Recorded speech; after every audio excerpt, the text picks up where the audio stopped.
रत्नागिरी जिल्ह्यातील राजकीय वातावरण आता ढवळून निघण्यास सुरुवात झाली आहे। राजापूर विधानसभा निवडणुकीत माजी आमदार राजन साळवी यांना पराभवाचा सामना करावा लागला होता। मात्र त्यांना पाडण्यासाठी माजी खासदार विनायक राऊत यांनीच शिवसेना शिंदे गटाचे उमेदवार किरण सामंत यांना मदत केल्याचा आरोप माजी आमदार राजन साळवी यांनी केला आहे।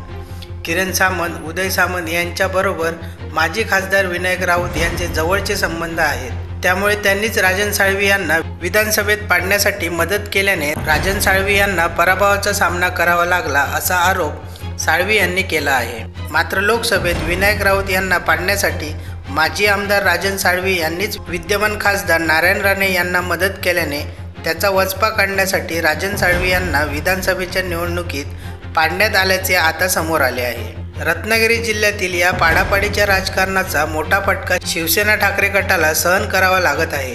मात्र या सर्व नाराजी आणि पाडापाडीच्या राजकारणामुळे रत्नागिरीतील राजकारण चांगलेच ढवळून निघाले असून आता माजी आमदार राजन साळवी कोणता निर्णय घेतात याकडे जिल्हावासियांचे लक्ष लागून राहिले आहे।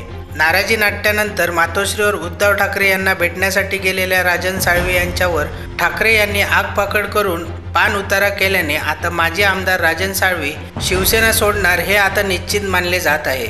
मात्र ते शिवसेनेतून बाहेर पडून भाजपमध्ये 12 जानेवारी रोजी पक्षप्रवेश करणार असल्याचे सूत्रांकडून सांगण्यात येत आहे। ताज्या अपडेट्स आणि ताज्या बातम्यांसाठी आजच सबस्क्राईब करा आपला Sindhudurg digital news channel. Like करा, शेअर करा, कमेंट करा आणि महत्त्वाचं म्हणजे बेल आयकॉनला क्लिक करायला विसरू नका।